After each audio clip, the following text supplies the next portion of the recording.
Okay, this is Orlando Wilson, and what I want to talk about in this video is I want to tell a little story about a phone call that I got in the early hours of this morning from an old client of mine in the US that got a phone call last evening from somebody to his personal phone number, threatening to abuse his son, attack his son, beat up his son, etc., etc.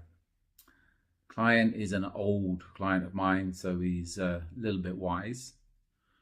Very respectable, very professional, and very successful. His son is going away to university. We've dealt with a few things with him in the past, and he's had, how can we put it, substance abuse issues in the past. The strange thing about this is when I called up the number that had called the client, nobody picked up. I called it a couple of times, nobody picked up, which is strange.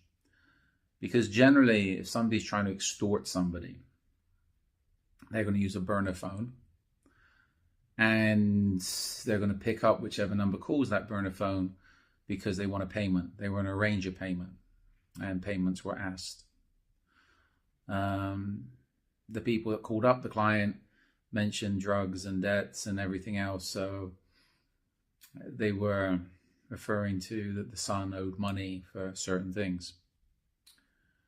So as everything, the safety of people is priority.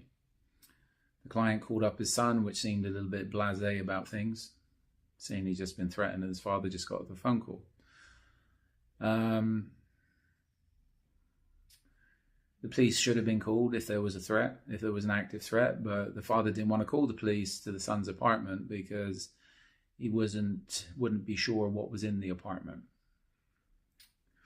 Now, I had a conversation with the client, and I said to him, it wouldn't surprise me if the son was involved in this in some way, trying to squeeze some money out of daddy by getting one of his friends to phone up his daddy and say, if you don't pay me X amount of money, etc., then we're going to hit your son, whatever. This type of thing happens. So it wouldn't surprise me if the son was involved. And I'm sure the son will see this video because I'm sure the father will forward it to him. So this is where, before people panic about things, and this is what a lot of parents do, this is what a lot of people do when they receive threats. They immediately go into a state of panic and all hell breaks loose, etc. You need to look logically at things and try to work out what the threat actually is. You know what? If the son is a threat, then he needs to go to the police need to be informed, etc., He didn't want the police informed. The father's in Florida, the son's in California, I'm in a different continent, so all I can do is advise from a distance, all the father can do is advise from a distance. So a lot of this is down to the son. But I've come across many cases where people have staged kidnappings, hoax threats, etc., hoax extortion, just to try and get money out of family members, etc. So whenever you're dealing from a close protection, private investigation perspective, whenever you're dealing with this type of thing, you always have to confirm, first of all, that there is an actual problem. And it's not just people are seeing ghosts, people are seeing things that don't exist or believe things that don't exist or making up problems.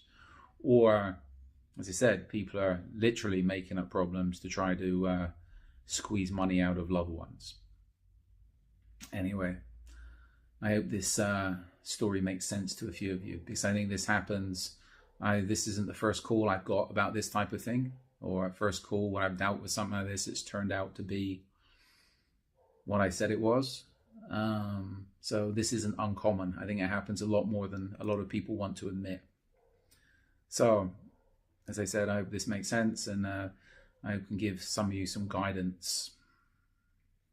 In the meantime, if you are being threatened, if you are having problems, feel free to reach out to us. We do online consulting.